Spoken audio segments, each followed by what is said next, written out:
Voter, ఒక BC పట్టభద్రుడు చాలా సోయితో ఆలోచించాలా. మాలా మాదిగల నుంచి పుట్టినటువంటి పట్టభద్రులు సోయితో ఆలోచించాలా. ముస్లిం నుంచి పుట్టినటువంటి, క్రైస్తవుల నుంచి పుట్టినటువంటి పట్టభద్రులు జ్ఞానంతో ఆలోచించాలా.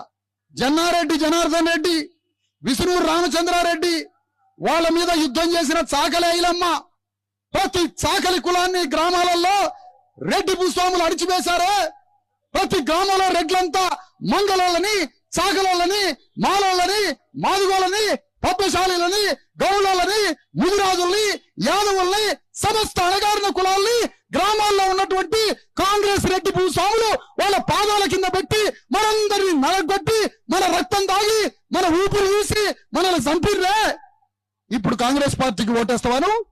ఓ పట్టభద్రుడా, ఓ డిగ్రీ చదువుకున్న చాకలి కులంలో పుట్టిన పట్టభద్రుడా, యాదవ కులంలో పుట్టిన పట్టభద్రుడా, మాదిగ కులంలో పట్టభద్రుడా, నీ తండ్రిని, నీ తాతల్ని, నీ ముత్తాతల్ని నల్గొండ జిల్లాలో రెడ్డి భూస్వాములు వెలమదొరలు తమ పాదాల కింద పెట్టి నలిపి చంపారు కదా ఈ కాంగ్రెస్ పార్టీ. పట్టభద్రుడైనటువంటి ఇప్పుడు నువ్వు కాంగ్రెస్ పార్టీకి ఓటేసి నీ తాతని మళ్ళీ నువ్వే చంపుతావు అనమాట. నీ తాత ఆత్మని నువ్వే చంపుతావు అనమాట. ఒక్కసారి గుర్తు తెచ్చుకోండి. గ్రామాలలో ఏం జరిగింది? జానారెడ్డి ఒక రెడ్డి భూస్వామి, కాంగ్రెస్ పార్టీ